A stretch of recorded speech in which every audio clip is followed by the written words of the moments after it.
Hello, my name is Dr. Jackalyn Rainosek, and I'm with DTP Leadership Group. And this is Hot Topic, Bold Talk. I want to talk to you about a president without boundaries, someone who's tremendous fear, grabs power, and has human cost, because that's what we're living in while we're ruled by Trump. So I want to introduce this evening by saying there are moments in time where we have truly failed to see what is happening in our country. And it has given us a very clear message. It was not subtle. It was not debatable. It was a moment that sparked reality about what was going to happen. And we literally, many people in America missed it. When I feel very disturbed, what is happening in our country, then I go and research to the nth degree. So y'all are going to see a reference list that is extremely lengthy. But I'm going to encourage you to look at it. Just read it through. Because the story I'm going to tell you in my podcast this evening is about all those articles in a shorter version. But I think the article titles will help you a great deal.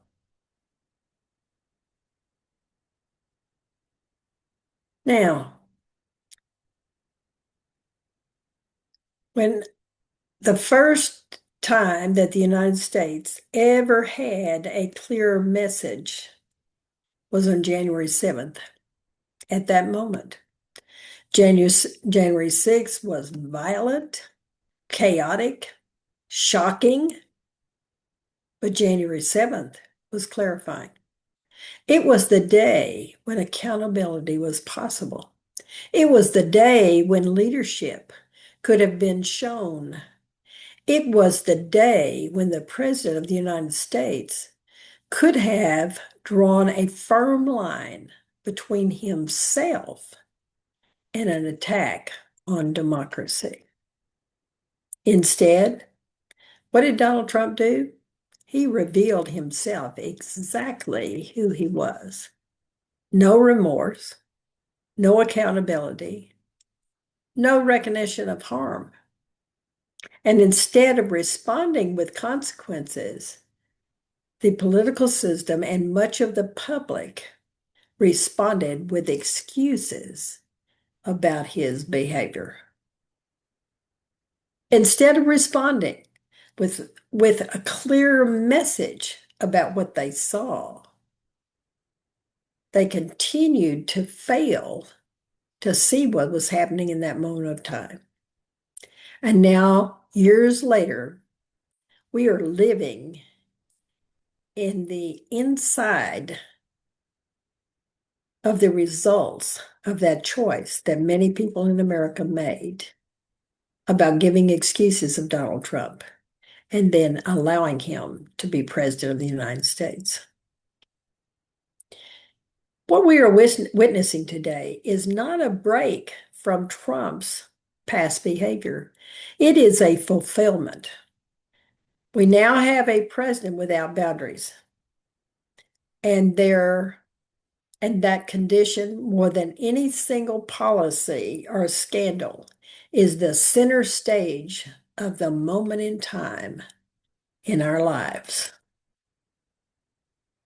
So let me take the mask off of January 7th. January 7th matters because it stripped away all the plausible deniability. Up until that point, Trump's defenders had relied on familiar explanations. He didn't mean it. He was exaggerating. He was joking. He was misinterpreted. Others were responsible. But leadership is not defined by what happens when things get right. It is defined by how power is exerted after harm has occurred. On January 7th, Trump had options. He could have acknowledged the damage done. He could have accepted responsibility for the role his rhetoric played in January 6th. He could have taken steps toward restoring democratic norms. He did none of these things. Instead, he minimized the violence, redirected blame, and reinforced the story line that fueled the attack. In doing so, he communicated something far more dangerous than any speech. He does not believe that there are limits on his power or his responsibility. Democracy depends not just on written laws, but on norms, restraint, accountability, and respect for institutional boundaries. When these norms are collapsed, then the system becomes vulnerable to people like Trump. January 7th was the moment those norms were publicly rejected by him. Excusing the inexcusable is what happened. The real tragedy is that Trump's behavior has always been the same. His history tracks the behavior of what is happening now. The tragedy is that many people explained it away. Political leaders have known better, urged unity instead of accountability. The media rushed to move away from what happened with January 6th. And voters were encouraged to forget rather than confront what had happened. This pattern is shock. We should be outraged, and it has been normalized as acceptable behavior. It has defined Trump's era, and we're seeing it every day. Each violation he does becomes easier to absorb because it's layered on top of others. He goes to Gaza and creates a mess. He talks about how he's going to do something in Ukraine and Russia, and he can't do it. So then he disappears.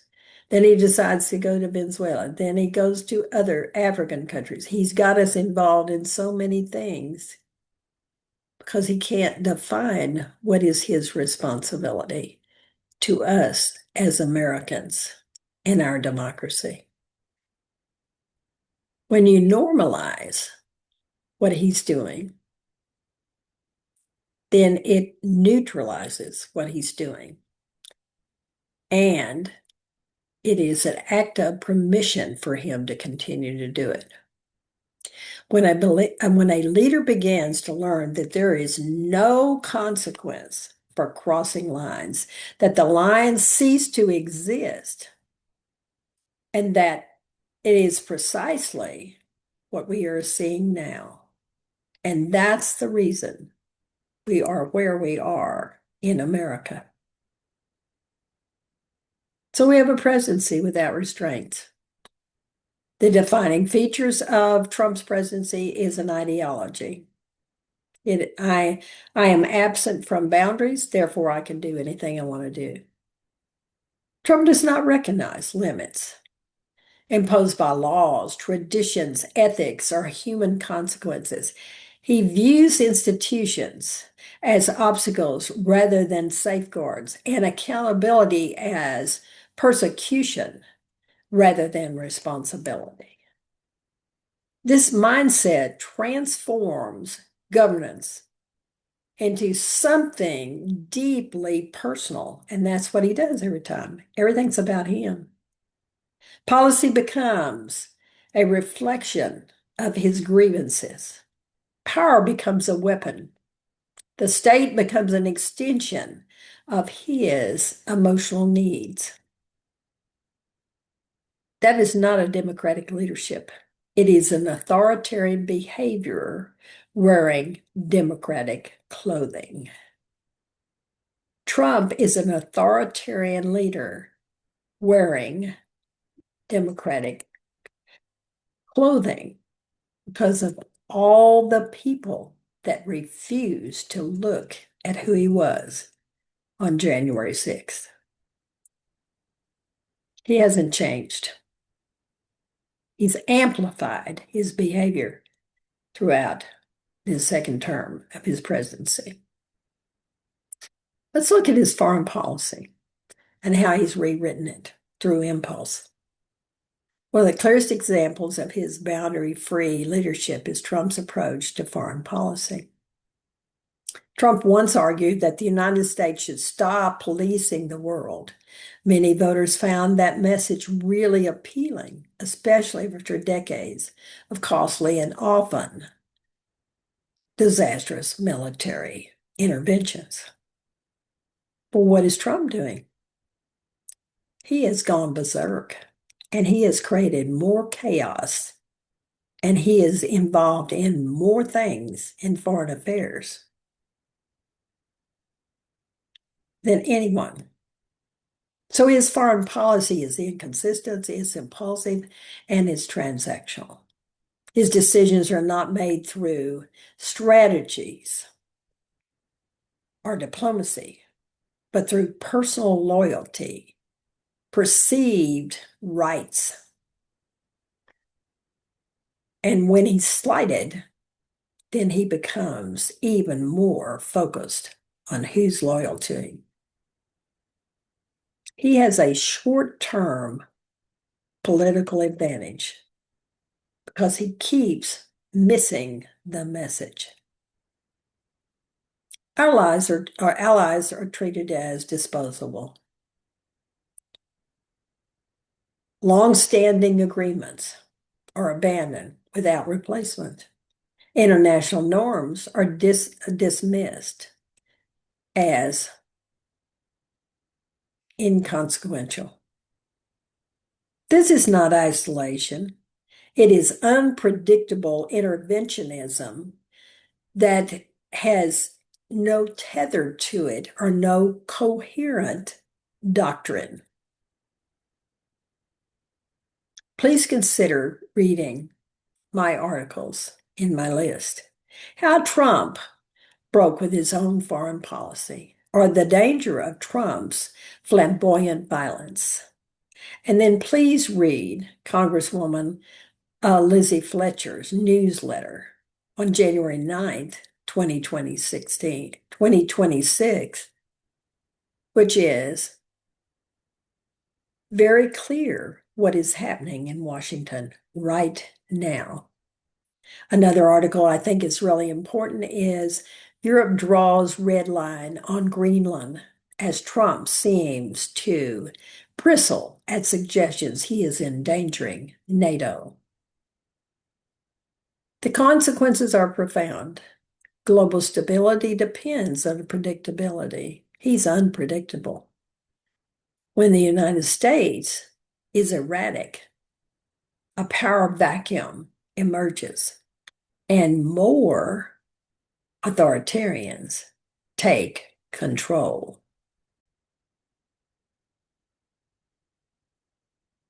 There are humanitarian costs with this kind of abstract, undefined process that Trump is doing. Foreign policy is often defined by abstract terms: influence, leverage, strategy, dominance. But the real costs are home and are affected by the people that live in those homes. Trump's decisions have withdrawn aid, weakened humanitarian protection, and exacerbated existing crises. These outcomes were not unforeseen. Experts warned about them. Human rights organizations documented the risk of what he has done in cutting foreign aid.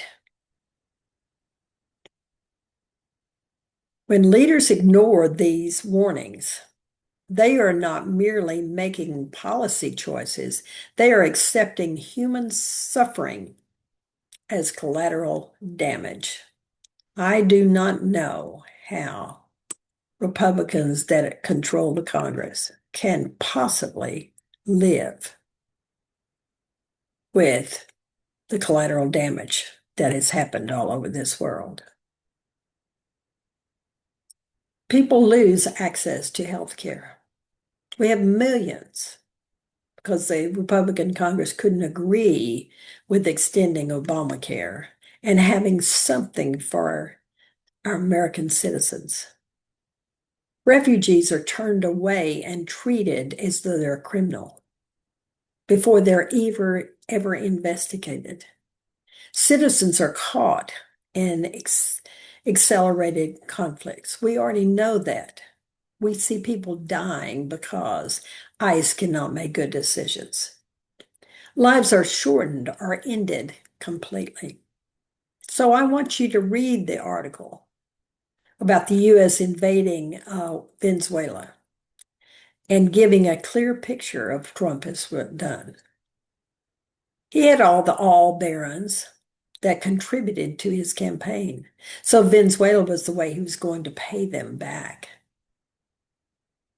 But it's fascinating that when you look at the article about the Exxon CEO calls Venezuela uninvestable without significant changes to its legal and commercial framework. 100 people in Venezuela died in that raid, and we are still not clear how many of our U.S. soldiers were harmed. It's hard to find any information about that, and yet it is known some of them were harmed. We have a president that does not get to disclaim responsibility for those outcomes. He can't simply preach about how wonderful it is when simply it is beyond U.S. borders, and he is carrying his power without ever considering the moral consequences for what he is doing. When death becomes a policy, then there is something wrong in our country. There is a line that we must draw that clearly says when policy predictably leads to harm and death, these outcomes are not a part of the policy we want.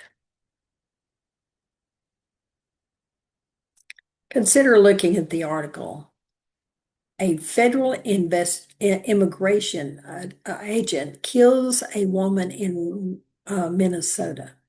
And then I have another article about 2 people dying in Oregon because of Border Patrol. Trump's administration has repeatedly crossed any line,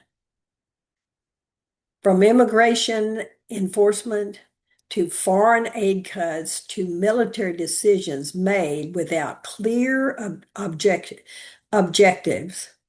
Harm has been treated as acceptable or even desirable. This is not strength. It is moral abdication. Leadership requires grappling with consequences, not dismissing them. Trump does the opposite. He treats suffering as someone else's problem unless it can be weaponized for his own personal gain. This approach corrodes not only policies, but the ethical foundation of governance. The American Constitutional Society, ACS, has a short statement about ICE's deadly force. This is what they have said. Renee Nicole Good was killed by a U.S. Immigration Customs Enforcement ICE officer in Minnesota. So ACS has said the following. It is a group of outstanding lawyers. The Trump administration has targeted targeted communities with violence and militarized tactics, not to create safety, but rather to deliberately provoke, threaten, and suppress dissent. The head of the organization continues to say, the operations aimed at cities the president perceives to be political enemies of his are corrosive to our government, to our democracy, to the rule of law, and our constitutional freedom. There must be accountability. Now let's go on to his persecution as a part of his governance. Trump governs by identifying enemies, real or imagined by him, and mobilizing powers against them. Political opponents are criminalized, journalists are attacked, immigrants are dehumanized, and protests are labeled threats. This is not incidental behavior, it is a strategy. Authoritarian leaders rely on divisiveness. They cultivate fear to maintain loyalty. By framing dissent as danger, they justify repression as protection. Once protection becomes normalized or persecution becomes normalized instead of protection, it spreads. Institutions are weakened, civil liberties are eroded, people begin to self-censor, not because the law requires it, but because fear does it. This is not a democratic society, not at all, but a piece-by-piece process that Trump is doing to eliminate our democracy. Hegseth announces that he's going to censure and demote Senator Mark Kelly. And there's an excellent article on that I have in my list. Senator Kelly, a retired Navy officer, over a video reminding U.S. troops that they can disobey illegal orders, which is what's happening. So Kelly responds when he hears the attacks that are against him. And he says, Hegseth has made these announcements. And he said, I risk my life for this country and to defend the United States Constitution. It includes the First Amendment rights of any American to speak out. He called the actions against him outrageous and wrong and said that Hegseth still doesn't get it. If he thinks he can intimidate Kelly with censure or threats of emotional or prosecution and persecute him that way, he is not going to win. And Mark Kelly is an outstanding person. He has not only served in our military, he's one of our astronauts, has done so many things as a senator. And all he's saying is, you in the military, you have the right to refuse to do actions that you think are illegal. There are plenty of debates about what Trump did in Venezuela. And I'm going to give you a piece of something that I think is fascinating that's happening in the Congress because of what he did.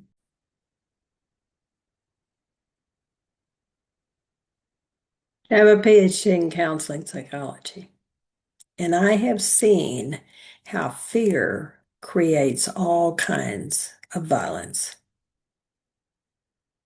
So I want to talk about Trump's fear behind his aggression.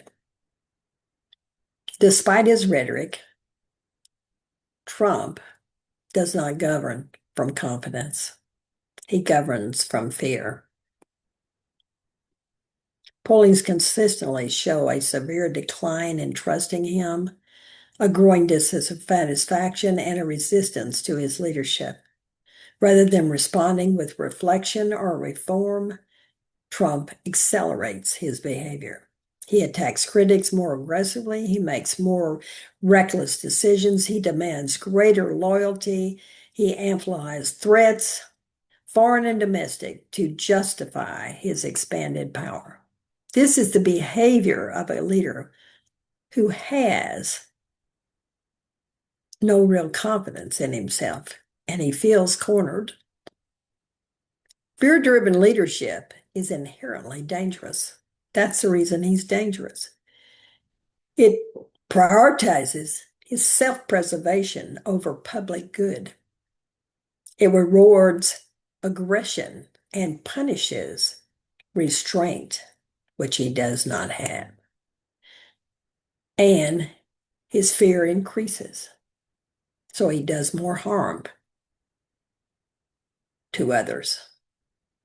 His last speech was a real statement of how fearful he is.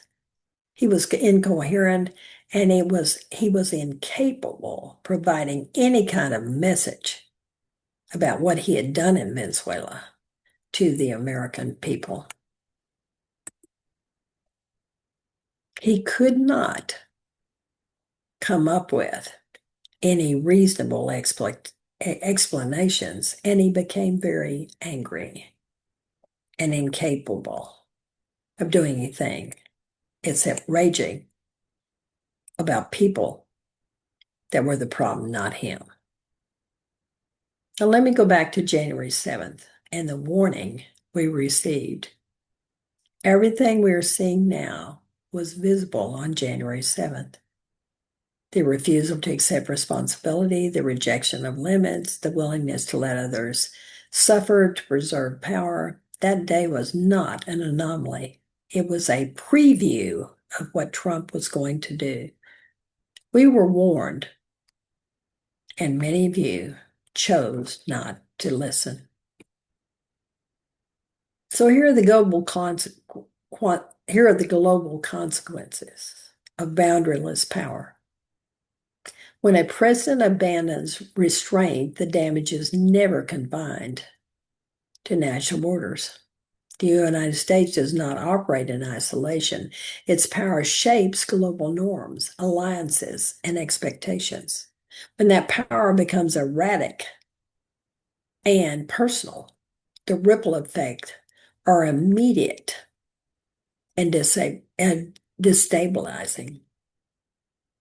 Trump's foreign policy decisions have sent a consistent message to the world. Commitments are temporary, values are negotiable, and loyalty is what I'm looking for. And if you're loyal to me, then I'll do something for you. The approaches undermine decades of diplomatic architecture designed to reduce conflict and protect our citizen population. Authoritarian leaders thrive in the kind of environment we've allowed. When the democratic norms weaken, strong men gain confidence, even though he doesn't look that way, because he is not confident. He is based on fear. There are opportunities where restraints could have existed, and it is time for us to do something. The erosion of the U.S. credibility has left vulnerable populations exposed. We know about the humanitarian corridors that have been closed. And I'm mentioning them then because I find it hard to imagine what's happening in parts of the world like Africa, where we helped save people's lives. Aid organizations have lost support. International cooperation has been fractured. These are not absolute geopolitical shifts. They are lived realities for millions of people, not only in the United States, but worldwide. And once again, these outcomes were not unforeseeable. We were warned on January 7th, and some refused to see it. Now, he weaponizes uncertainty. One of the most dangerous aspects of his global position is the deliberate creation of uncertainty. Allies can't rely on his consistent support. Adversaries can't predict boundaries. International institutions are treated with contempt. Look at the number of things that he's withdrawn us for.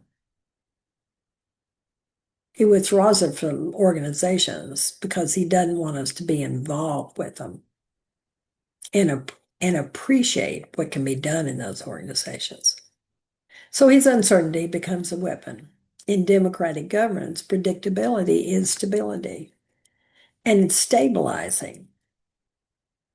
In authoritarian governance, unpredictability is controlling when no one knows what the leader will do next.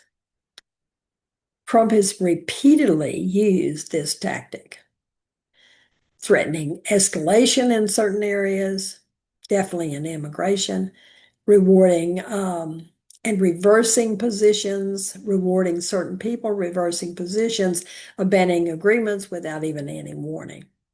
This keeps opponents off balance, but is also destabilizing. We can see it constantly with his tariff game that he has going on.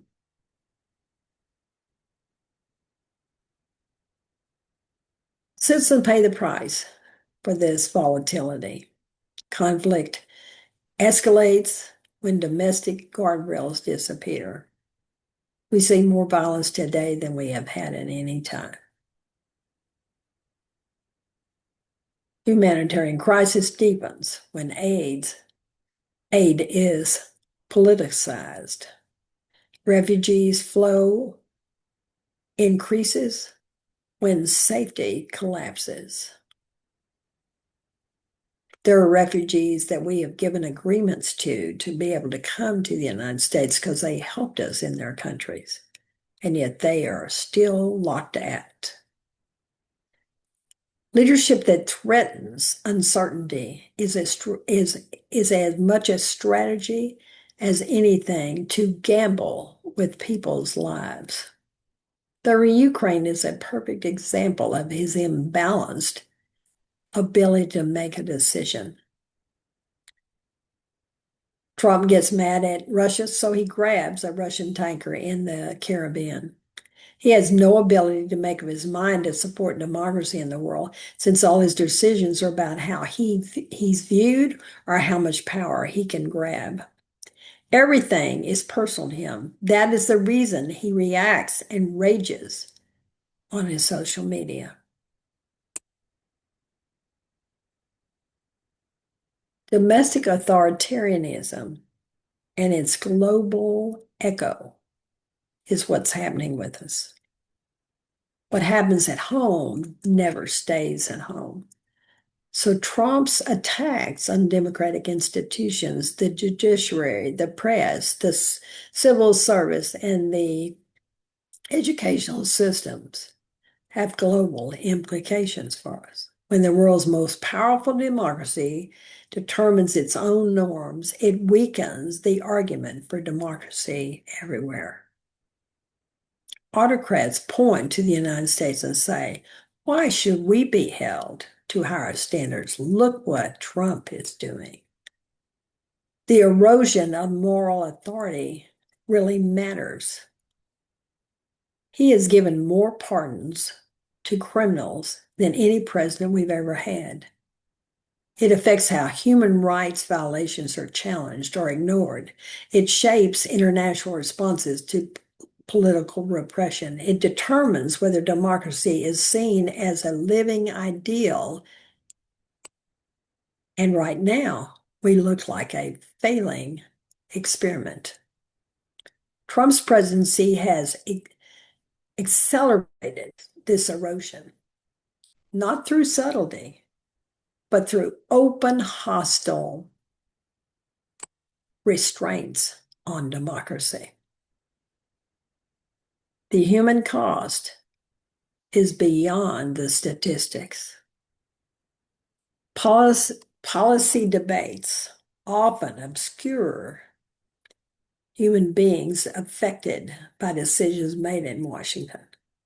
But the consequences of Trump's actions are not theoretical.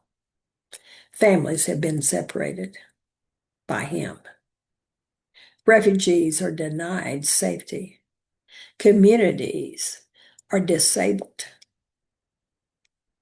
And they're become unstable because he's pissed off at some Democratic governors. So he is attacking those particular ones.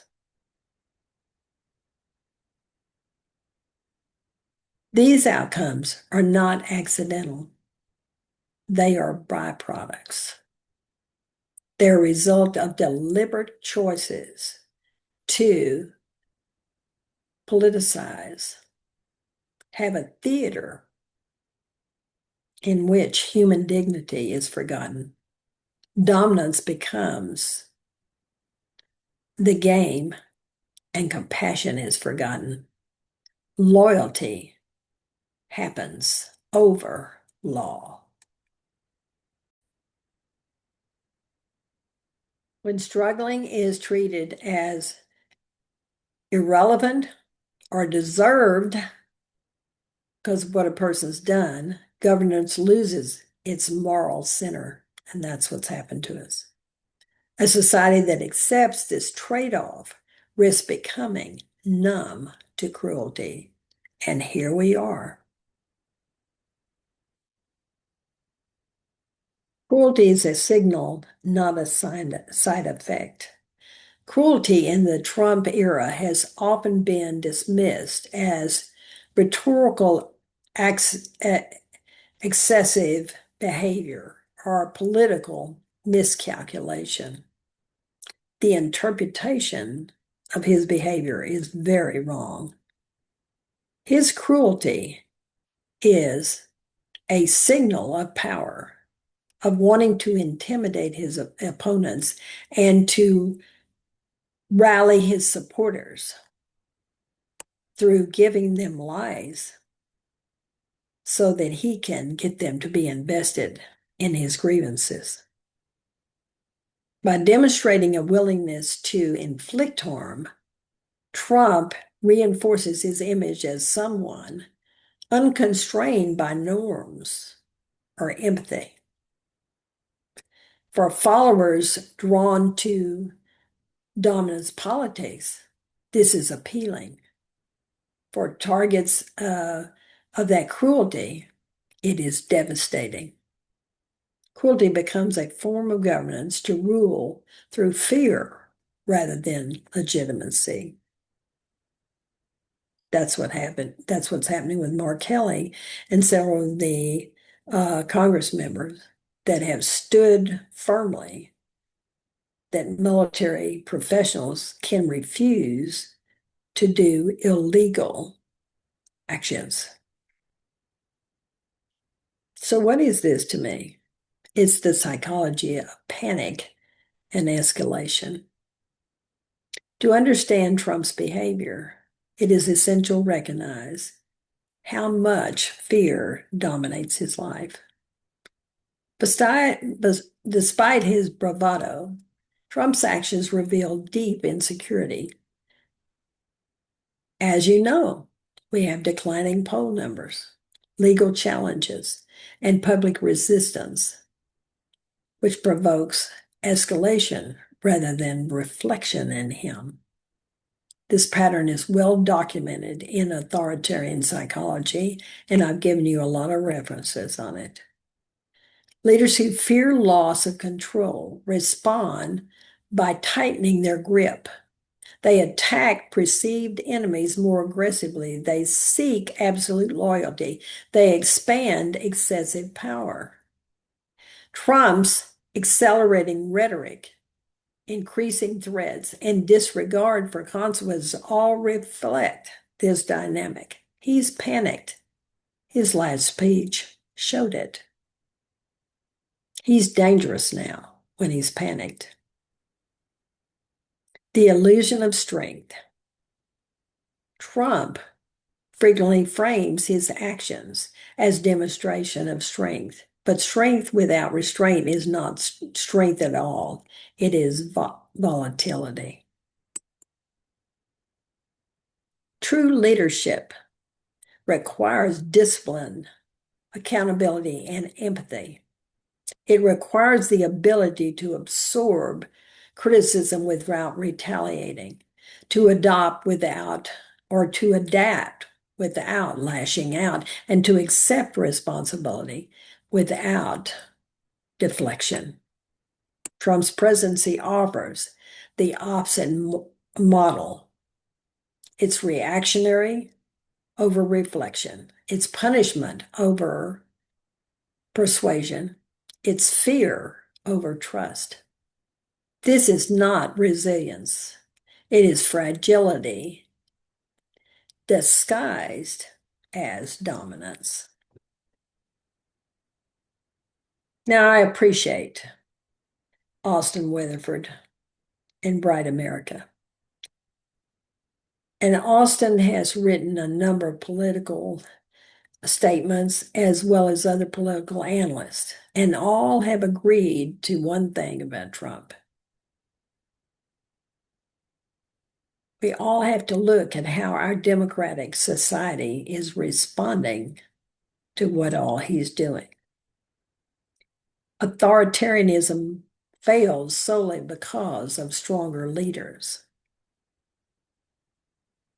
It succeeds because institutions fail to hold them accountable and because citizens become exhausted, cynical, and disengaged. And we cannot afford that anymore. Weatherford's work emphasizing the necessity of civic courage, of refusing to normalize what is unacceptable, even when doing so is inconvenient or uncomfortable. Democracy is not self-sustaining. It requires you and me to reinforce our laws, our culture, and our public engagement, and what we consider to be our moral code in America. Because it has been lost. There is no morality in what Trump does. The failure to respond directly after January 7th was not a missed opportunity. It was many of you deciding to be enablers to Trump's inappropriate and insane behavior. The cost of silence and fatigue is one of the most dangerous things that we can ever do. When outrage becomes constant, people withdraw. Silence replaces resistance. Survival replaces principle.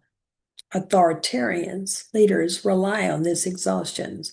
They accelerate the opposition, so we'll feel futility. Trump's presidency has tested the endurance of the democratic norms by subjecting them to constant attack.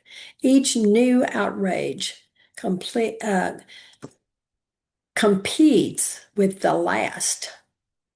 The result is desensitizing us. But silence is not neutrality. It is acquiescence. What accountability really means. Accountability is often misunderstood by an authoritarian like Trump as as punishment. Accountability is about affirming boundaries. It means no one is above the law. Power is conditional, not personal, like he's using it. Harm demands response. The woman in Minnesota was responding to one of her neighbors, and she got killed. You can read the article. Without accountability, democracy becomes a performative election process with no consequences. Laws without enforcement and norms without meaning. Trump's continued avoidance of accountability has weakened public faith in our democratic process. Restoring that faith requires more than rhetoric. It requires action. Finally, we have an article. Thank God it's come out. The Senate has advanced a bill to block further military action in Venezuela. I've read several articles about mega Republicans that are screaming about Trump's talk about taking over Greenland. Yes, finally, we may have a Congress that takes action and becomes the third branch of our government that it's supposed to be, and prevent the president to do anything he wants to do. Please know that this podcast, I'm trying to say to you, we must learn from January 7th, and we cannot ignore it anymore. January 7th should have been a turning point. It should have marked the end of denial and the beginning of reckoning. Instead, it became another moment explained away. The lesson of that failure is not simply about Trump. It is about what happens when our society prioritizes comfort over courage. Democracy does not collapse all at once. It erodes when violations go unanswered and cruelty becomes routine. The responsibility of you and me is in this present moment. We can never ignore another January 7th, and we have them every day with the Trump way he's behaving. Every day we have a January 7th, and we can look at all of what's happening.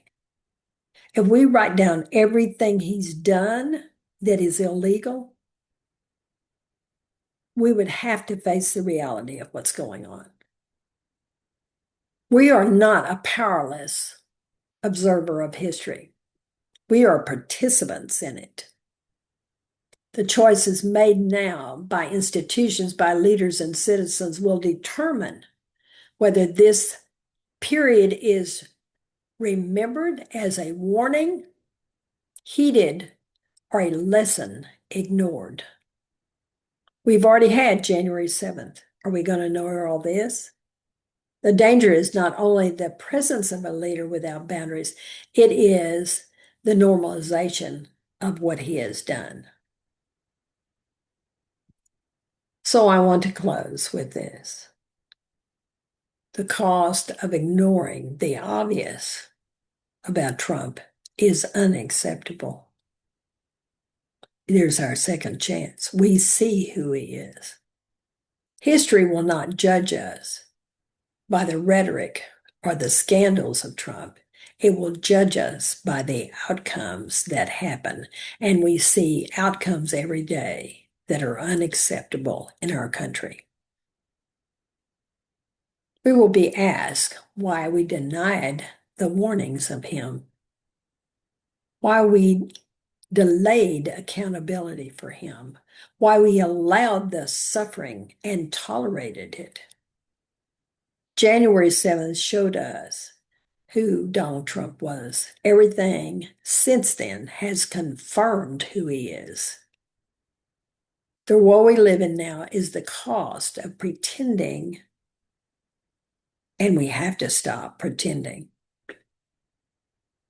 That is the truth of this moment. It demands that we confront what is happening and we take responsibility rather than escaping and refusing to see what is happening. Thank you so much for listening to me. And I'm asking you to review my reference list because it will help you see what I've been talking about in this podcast.